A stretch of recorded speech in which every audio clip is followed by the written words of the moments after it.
বহুদিন আগের কথা। প্রাকৃতিক সৌন্দর্যে ভরপুর একটি গ্রাম ছিল। গ্রামটার নাম ছিল তামাই। সেই গ্রামে বাস করত এক বিধবা মা। তার ছিল এক ছেলে। ছেলেটার নাম ছিল রাহাত। রাহাত অনেক দয়ালু এবং বড় মনের মানুষ ছিল। রাহাত ফজরের নামাজ শেষ করে বাড়িতে এসে মাকে বলল, মা, তুমি এখনো বসে আছো? আমার স্কুলে দেরি হয়ে যাচ্ছে। তাড়াতাড়ি আমার স্কুল ব্যাগটা দাও।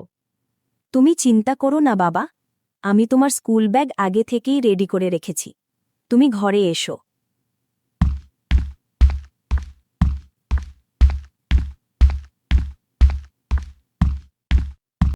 মা, তুমি আমার ব্যাগে বই খাতাগুলো ঠিকঠাক মতো উঠিয়ে দিয়েছো তো? হ্যাঁ বাবা, তোমার বই খাতাগুলো সবই ব্যাগের মধ্যে উঠিয়ে দিয়েছি। তুমি যাও। তুমি ওষুধগুলো ঠিকঠাক মতো খেয়ে নিও। হো নিয়েও তোমার চিন্তা করতে হবে না বাবা। আরে হ্যাঁ, স্কুলে গিয়ে মন দিয়ে লেখাপড়া করবে। আচ্ছা ঠিক আছে মা। জানো মা, আজকে নামাজ পড়ে আসার সময় বাজার থেকে অনেকগুলো কলা টুকিয়ে বিক্রয় করেছিলাম। ওখান থেকে আমার টিফিনের টাকা হয়ে গেছে।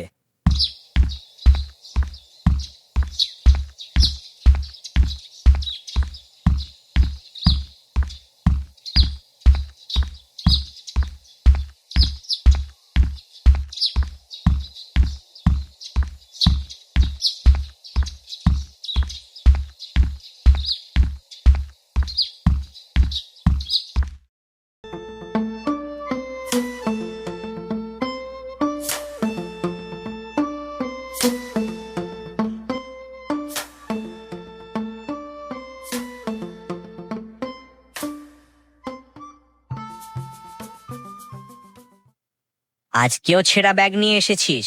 মা আমাকে অনেক কষ্ট করে ব্যাগটা বানিয়ে দিয়েছিল। ওর দামি ব্যাগ কেনার পয়সা নেই মনে হচ্ছে। আমার কাছে নতুন ব্যাগ কেনার পয়সা নেই ঠিকই, কিন্তু আমার কাছে আমার মায়ের পরম স্নেহ এবং ভালোবাসা আছে। এতেই আমি অনেক খুশি। ভালোই হলো তোমরা সবাই একসাথে আছো। তোমাদের বন্ধু হাফসা খুবই অসুস্থ।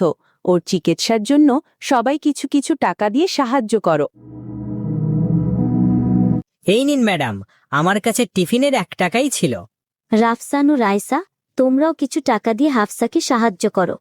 না মিস, আমাদের কাছে শুধু টিফিনের টাকাটাই আছে। আচ্ছা থাক, তোমাদের টাকা দিতে হবে না। চলো হাফসাদের বাড়িতে যাই।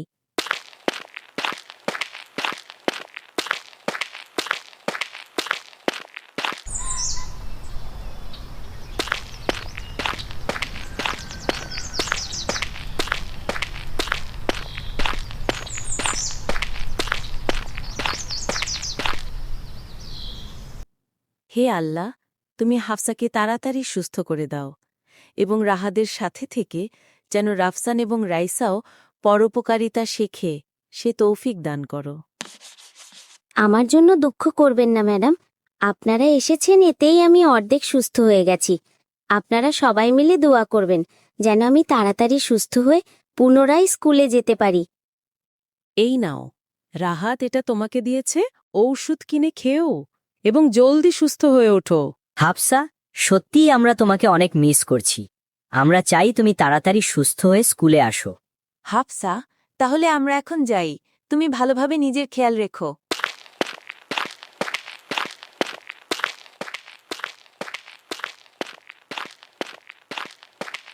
দেখেছো রাফসান ভাইয়া, মাত্র 1 টাকার জন্য রাহাতকে ম্যাডাম কত ভালোবাসছে।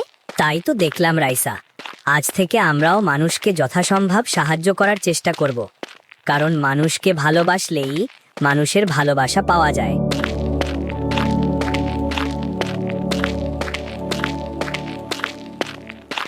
বাবা রাহাত, একটু দাঁড়াও তো বাবার। কিছু বলবেন আঙ্কেল? শুনলাম তুমি নাকি টিফিন খাওয়ার পরিবর্তে কলা বিক্রয়ের টাকা হাফসাকে দিয়েছ। তোমার উদারতা দেখে আমি মুগ্ধ। কাল থেকে তুমি আমার থেকে ফ্রিতে টিফিন নিয়ে যাবে, ঠিক আছে বাবা? আচ্ছা ঠিক আছে আঙ্কেল, এখন তাহলে বাড়িতে যাই। মা আমার জন্য অপেক্ষা করছে।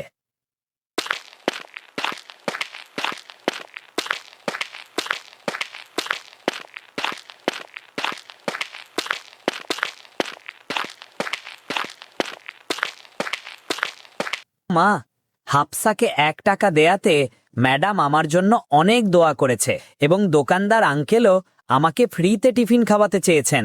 আসলে বাবা, তুমি যদি তোমার আশেপাশের মানুষকে মন থেকে ভালোবাসো তাহলে তারাও তোমাকে মন থেকে ভালোবাসবে। ওই যে ইংরেজিতে একটা প্রবাদ আছে, if you want to keep আল্লাহ happy, first keep the people around you happy.